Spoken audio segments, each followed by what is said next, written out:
Welcome, Board of Directors. My name is Hovik Azoyan, and I'm here to propose a globalization investment of smokes into China.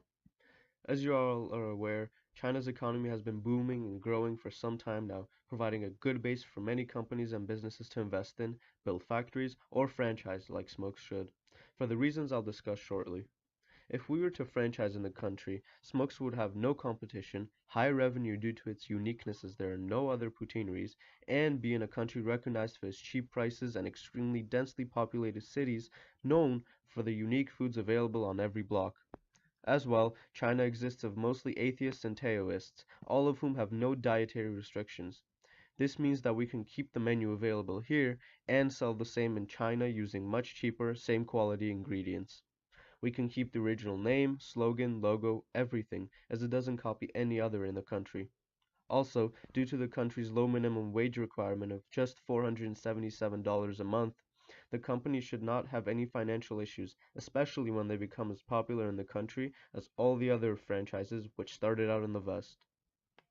Some cultural information which should be considered when setting up business plans are attractions such as the Great Wall of China, the Terracotta Army, and the Li River, events such as Chinese New Year, Singles Day, and Autumn Moon Festival, and ceremonies such as King Ming Festival, Dragon Boat Festival, and China National Day. There are also many other cultural norms which should be followed. Some include many Chinese will look towards the ground when greeting someone. Address the person by your honorific title and their surname. If they want to move to a first name basis, they will advise you which one to use. Rely on facial expressions, tone of voice, and posture to convey meaning or intention. It is considered disrespectful to stare into another person's eyes. Touching is only acceptable between family and close friends. Given names in China are usually one or two characters and come after the surname. It is also not traditional for Chinese people to have a middle name. Business customs and etiquette. Surprisingly, there are many rules and restrictions for conducting business in China. There are customs and regulations for negotiation styles, gift giving, forms of greeting, style of dress, languages, and punctuality and scheduling meetings. Popular topics in China are art, scenery, landmarks, climate, and geography for marketing. It is important to avoid politically sensitive topics such as Taiwan, animal rights, and human rights. Gold is the color of prestige and prosperity, so incorporating that into a business card would be very wise. The Chinese word for negotiation, tanpan, is a combination of the characters meaning to judge and to discuss. From the Chinese perspective, negotiation from them primarily exists as a mechanism for building trust so that companies can work together for everyone's benefit. Thus, negotiations in China are viewed as ongoing, dynamic processes that take practical matters and context into account. Most Chinese prefer this type of approach over the creation of contract-based agreements, which many Chinese perceive as the primary purpose of Western-style negotiations. The significant differences in negotiation styles and culture are accompanied by the mutual unfavorable perceptions. Canadians and Americans may see Chinese negotiators as inefficient, very vague, and sometimes even dishonest. From the other side, Chinese perceive the others as impersonal, impulsive, and most of the time overly focused on the immediate gains rather than looking out into the long run. As the many other aspects of business protocols, greetings also differ from Chinese to Canadian. For a Canadian, a proper business greeting is usually one as follows. Greet other businessmen with hello, firmly shake hands, and depending on the situation, follow up with a question like, how are you doing? Comparably, business greetings in China are quite different. For one, the Chinese often choose to bow their heads instead of shaking hands, although handshaking is becoming somewhat more used. When introduced to a Chinese group, they may greet you with applause, and the person introduced has to applaud back. Senior persons begin greetings. You are supposed to greet the oldest, most senior person before the others. During group introductions, it's common to line up according to seniority with the most senior person at the head of the line. Taste and ingredients preferences. In China, rice is usually the staple food for people living in the south, while food made of wheat flour such as steamed bread, and buns is a staple food for people in the north. With the poutineery, they will bring a new taste which the Chinese have never had before. Although it may not line up with much of what the diets are for the people, it will be a new type of food which many would want to explore. Product quality. The quality of the poutine and its ingredients will depend on what is available in the Chinese market. Generally, the quality of food varies from region to region. Obviously, the smokes will be opened in a modern, highly populated city like Shanghai, Hong Kong, Beijing, Hangzhou, etc. As such, the ingredients for the foods will have to be carefully selected from higher-end marketplaces or supermarkets to provide the best quality of poutine as possible. Putting into account that China is overall a cheap country, it will be very inexpensive to purchase ingredients there. Local language issues. Evidently, there will be some language-related aspects of the product which need to be adjusted to fit the needs. The logo and slogan would be kept the same, but may be offered with a translation. Regarding the menus, they would have to be offered with a translation along with the English versions. An option would be to have the Chinese name and description displayed under the English. The workers would not be required to speak English, although it would be a big perk. Psychographic. China is an atheist country with most of its citizens identifying as such. A very small number of the population follows the religion of Buddhism, Chinese folklore, Taoism, and Confucianism. The Chinese life choices vary depending on the region, religion, and other traditions which the people follow. Some differences may include diet choices, traditions, health choices, etc. The Chinese are said to be very hardworking, but also have a reputation for corruptness and arbitrariness. Among the traits that Chinese customers said they admired most in the marketing study were diligence, self-confidence, respect, talent, heroism, and lightheartedness. Spending patterns. An understanding of China's changing economics and its impact on the profiles of consumers helps to identify some key trends in spending patterns in the next decade. Of course, the wealthiest people will be the main consumers of discretionary items. Less obvious is the extent to which they will be able to afford more such items in the years to come compared with people in other income groups, as their numbers and wealth grow. In 2010, average household spending for value, mainstream, and affluent consumers was about 2,000, 4,000, and 12,000 respectively. These figures will jump to 3,000, 6,000, and 21,000 respectively by 2020. So, although all consumers will increase their spending, the gaps between different income groups will widen significantly. The discretionary category within food, dining out, is expected to grow by 10.2% a year in the coming decade, against 7.2% growth for basic food ingredients. The forecast of great growth in discretionary spending with the Chinese will amount to great profits of the restaurant/fast food industry, thus making it a good time for smokes to introduce themselves to the evolving economy and public. Convenience considerations. Evidently, the store will have to be opened in a location where it is easy to find on a GPS, easily accessible by foot, have parking space nearby, be wheelchair accessible, not a victim of nearby construction, and have a visible banner and logo. Of course, there will be a restaurant at a popular location, but that should not be the only way consumers will be able to purchase the famous poutine. Due to the great infrastructure of China, it will be foolish not to have delivery options and e-distribution available for consumers. Most, if not all, of China's population has either a cellular device or computer with which they can access the needed websites to place the orders. From there, consumers will have the ability to have their food delivered to them, or be able to place an order online to be picked up later in store. By doing so, it ensures all consumers will have the ability to purchase and enjoy the poutine. They should have a variety of options to purchase and find poutine, including placing an order online and picking it up in store, having their order delivered to their home, or ordering through delivery apps similar to Uber Eats. By having all these options available to consumers, it will ensure that just about anyone is able to get their hands on a delicious order of smoked poutine. Pricing strategy. The pricing strategy of penetration will be the most successful for a smoked poutineery opening in China.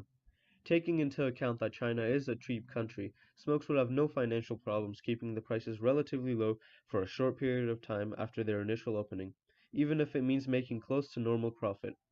By following this pricing strategy and using social media as a marketing platform, smokes will be advertised to the public and gain the much needed attention it needs in the beginning. There is only one financial issue, which is the purchase/lease of a location. As the population of China is extremely dense, it is expensive to purchase or rent land nearly in any city. Once the franchisee is able to get through this, everything else is relatively cheap, including labor with an average cost of $450, ingredients and products, materials needed for order completion, furniture, and etc. In regards to capital needed to open the restaurant, there are some requirements. For manufacturing, there is a requirement of $198,944. For trading, it is from 99,472 to 198,944. And for consulting, it is between $19,894 to $198,944. There are always drawbacks to opening up businesses. The ones for franchising in China are as follows: the paperwork and discussions being entirely in Chinese, the need to enter into dialogue with local government officials, and no assistance is given by the authorities, leaving much guesswork for the uninitiated. Confusion about where to go to submit various paperwork, as there are several government offices involved, and finally the need to find your own office and negotiate its contract with the local landlord. Customer cost considerations. There are some costs which a consumer may incur in the process of purchasing some poutine. Although some of the following costs depend on consumer to consumer, there are general guidelines as to what one may expect. Cost of travel to the restaurant, including taxi, public transit, cost of gas, etc., paying for parking, and debit and credit purchase expenses. Although there are quite a few costs which one may incur, it does not mean that they should or do prevent consumers from eating at fast food chains or restaurants. The costs incurred while buying Smoke's poutine do not differ from any other restaurant. As such, it is still very competitive in regards to the expenses of other restaurants like it. These small costs don't mean much when one considers the fact that they are eating poutine, a food that had not seen China before Smoke's opening, or potential opening, should I say. The quality and deliciousness of the food Smoke's offers outweighs the possible expenses which a consumer may incur along the way. Promotion. Considering Smoke's Chinese market is people aged 13 to 35, it will be financially smart to use social media as a reliable marketing platform. Although, of course, the food will be available to all, the younger public will be more interested in exploring the different types of restaurants and foods offered to them. Smokes could even turn into the casual get-together spot for groups of friends and a tasty restaurant to spend lunch money at. As there are paid ads on Instagram, Snapchat, websites, and other social media which are not blocked by the government, we should put this to use.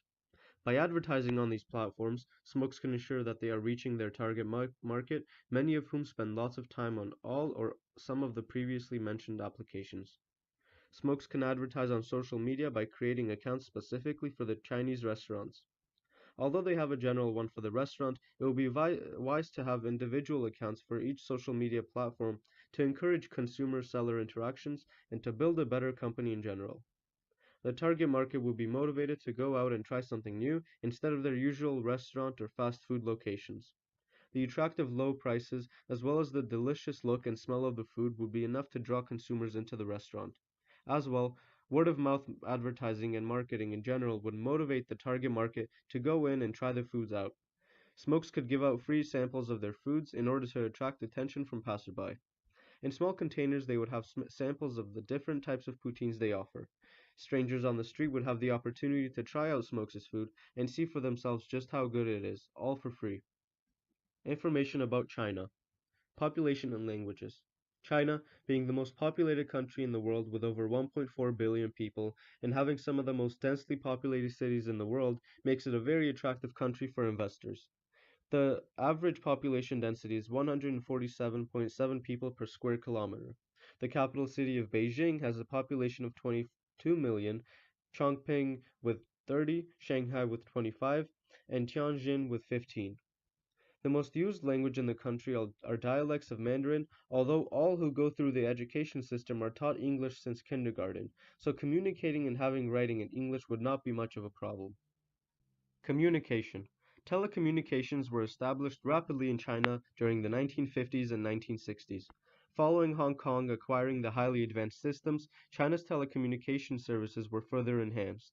During the late 1990s, foreign companies were granted permission to invest in the country's telecommunications sector, in turn further encouraging growth. Regarding internet use, internet censorship in China is considered to be the most extensive in the world due to the various administrative and legal regulations. Having said this, the country still has one of the most advanced internet communication services in the world. However, China is on average about 13 hours ahead of Canada. This may prove to be an issue with Smoke's headquarters or any of the staff need to get into contact with the representatives in China. Transportation. China is a popular tourist destination and thus has infrastructure which is able to provide its people with the ability to travel where they want, when they want. China has a total of 229 airports, railways adding up to 121,000 kilometers, public roads to 4.77 million kilometers, and navigable inland waterways to 125,000 kilometers. Climate. In the northeast, the summers are dry and hot, with winters being freezing cold. The central and north have frequent rain along with cold winters and moderately hot summers. In the southeast, there is a lot of rainfall, cool winters, and tropical light summers. Flooding mainly occurs in the western, southern, and central regions, with earthquakes taking place all throughout the country. Considering that the most densely populated regions of China are the eastern provinces and municipalities, we should worry about that climate most. In the northeast and southeast, the climate is quite similar to Canada with the cold winters and warm summers, so it should not differ much. Size and occupations of labor force. Over 776 million people were available for work in China in 2017. Roughly 45% of China's workers are employed in the services industry. Another 45% of people are employed in manufacturing jobs, with the remaining 10% being agricultural workers. Popular graduate jobs include banking and financial services, engineering, manufacturing, sales and marketing, and information technology. Putting into account that 45% of workers, or roughly 310 million people, are in the services industry, it would not be difficult at all to find staff in the country, especially some that speak English as well. The current unemployment rate in China is at a record low of 3.8%. Although this is a very low number, it still means that there are 30 million unemployed people waiting for companies owned by foreign countries, like Canada, to employ them for little pay. GDP and trade agreements. Another major reason for China's incredible growth is its willingness to open up to the international market. China cannot be ignored as an investment opportunity, as it has already secured its second place in GDP, behind the US but ahead of Japan by almost $7 trillion. Until mid-2015, China, with a growth rate of 10% over 30 years, was the world's fastest growing major economy. According to economic analysts, the Chinese economy will continue to see growth for a very long time, but the growth rate has already slowed down. As you can see, the GDP has increased dramatically from 1978 to 2012, around an $8.1 trillion increase, or 9.4%. However, it is projected to decrease to around 6% in 2020. China will have to depend on international trade to keep their GDP growing, and that is exactly what they have done. China has bilateral investments with over 100 countries and economies. It has signed an FTA agreement with many countries, including Pakistan, New Zealand, Iceland, Hong Kong, Costa Rica, etc. The country has already signed FTAs with Australia and South Korea, with both of these agreements including a chapter that discusses investment. China will also have to rely on expanding its own domestic demand to meet the government's ambitious growth target. This can be done by incentivizing investments by giving consumers a larger selection of goods to purchase by allowing Canadian goods to enter the market. These facts work hand in hand in supporting my statement of China's rapid growing economy and the incredible investment opportunities available. Politics. There are four divisions which make up the government of China. The legislative, executive, judiciary, and military comprise the current running communist government of the People's Republic of China. The president of China since March 14, 2013 has been Xi Jinping. Despite the long-term presidency of Xi Jinping, no major legal political opposition group exists in China. The country is mainly run by the Communist government of China, but there are other political parties called democratic parties. These parties participate in the People's Political Conservative Conference, but mostly serve to endorse the Communist Party's policies. With just one main political party, China's government is able to react quickly to market trends, giving them an advantage. However, their communist ideology lends itself to long-term economic policy at the expense of workers' rights and regulations. Punishments for threatening the government's dominance are so severe that China is ranked among the lowest nations with press freedom and human rights. China's government is also famous for mass censorship of unapproved ideologies and is one of the largest jailers of journalists in the world. To maintain a healthy relationship with China, Canada needs to set aside these political differences on things like censorship to ensure a healthy relationship. Corruption. The political problems are even more apparent. Income inequality, corruption, and party governance are at the top of their domestic issues list. Corruption is widespread, and it involves not only low-level officials but also senior bureaucrats. And this problem interacts and coexists with the public's worries about income distribution. Despite strict environmental laws and regulations, it will be challenging for China to meet its environmental target due to its immense corruption problem. As Canada is the eighth least corrupt country in the world, it has a lot to differ in regards to corruption policies and regulations, which would in turn strengthen its bond with China. China, known as one of the most highly protectionist developed countries in the world, uses several policies to block its local businesses from invasive foreign businesses. For example, China blocks several international services as it prefers local companies over foreign firms, and therefore protects homegrown talents so that domestic industries can grow. China has blocked Facebook, YouTube, Twitter, and most of Google's services in hopes of developing its own local internet service companies. Legal information. China issued new policies to reduce control on the international market, encouraging foreign investors to enter the Chinese market. China is also looking to introduce fairer competition into their market by diversifying its trading partners. These new policies aim to bring more foreign capital to support its economic growth and stabilize its economy.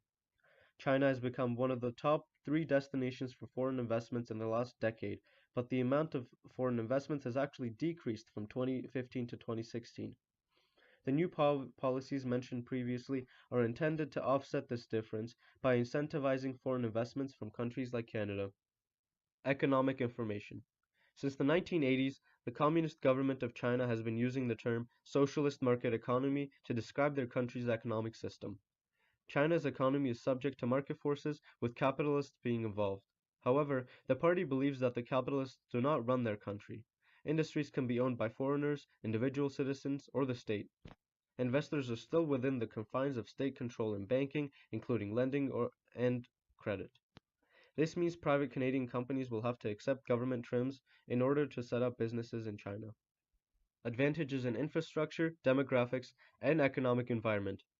There are many factors which provide China with an upper hand in terms of advantages over other thriving countries. The most prominent one is the local Chinese market and business climate. China's sheer population size and market result in prospects for lots of growth. The ability of enterprises backed by foreign capital to sell to a sizable local market makes China an attractive destination for FDI. Due to the enhanced local conditions, resources, and other FDI determinants, China's economy continues to prosper and evolve in higher-end industries such as information technology, healthcare, engineering, which can gain bigger footprints in the country as a result. The more the country is able to attract FDI, the more it grows. As it grows and it matures, more and more investors are willing to provide FDI. And as a result of this, and the economic chain reaction known as the success domino effect, China is provided with a positive effect to sustain such growths in economic aspects. Along with this, China's leadership has charted equally ambitious plans for the future. Its goal is to bring the entire nation's urban infrastructure up to the levels of infrastructure in a middle-income country while using increasingly efficient transport logistics to tie the country together. These factors are crucial to the success of China, as an economy needs reliable infrastructure to connect supply chains and efficiently move goods and services across borders. China's reliable infrastructure is able to connect households across metropolitan areas to higher quality opportunities for employment, healthcare, and education. Conclusion. Due to the high population and population density of China, there will always be demand for products which may seem as a want for the public. The competition in China is tough, however, mainly due to the very high amount of Chinese-owned enterprises, US and other foreign companies, and private Chinese companies. The public may choose to go with a company they already know or are familiar with, making it difficult to gain the attention needed to get the business booming. Appealing to the Chinese market is another aspect which can be put to use. Putting into account that China is the most populated country in the world, a business who is able to offer something different that the market wants can be extremely successful in the country. China's great infrastructure also provides safe transportation of goods from city to city, making nationwide selling quite easy. The successful industries which already exist in China are only evolving and becoming more and more easy to get into. The newer higher-end industries which are starting to prosper even more means that any business of any industry can put China's great economy and high amount of FDI to use. The way Smokes will be able to combat the locally owned businesses is because they will be bringing in a new taste. We will put into account all the information from this proposal and be fully prepared for any cultural, political, or economic obstacles which we may face along the way. The clear benefit of bringing poutine restaurant to China is the fact that it has not been done before. As such, the restaurant would receive lots of popularity for its unique products while also promoting Canadian foods in general. The benefit for the Chinese public is that they will have the opportunity to explore the different types of foods eaten around the world, and it would provide them with a different taste compared to what they are used to eating. Now, before I leave you to decide, I'd like to tell you a short story about little Hovik. When I was around the age of 12, I wanted to save up money to buy myself my very own bike. I thought of having a lemonade stand, something very common among young kids. I walked around my neighborhood and I noticed that no one else was having lemonade stands. I also noticed something else. Since it was the middle of summer, everyone was always hot and trying to cool down somehow. I realized that it was the perfect opportunity to have a lemonade stand. There is demand from the people who want to cool down, and there's no one to provide them with such a thing. Anyway, long story short, I ended up making enough profit to not only buy a bike for myself, but for my brother as well. This is very relevant to our situation right now. There are currently no poutineries in China, and demand by the younger generation for new things to try out. So, putting all what I've just told you into account, what are you waiting for? China is waiting for Smokes to invest in their country and be rewarded for doing so.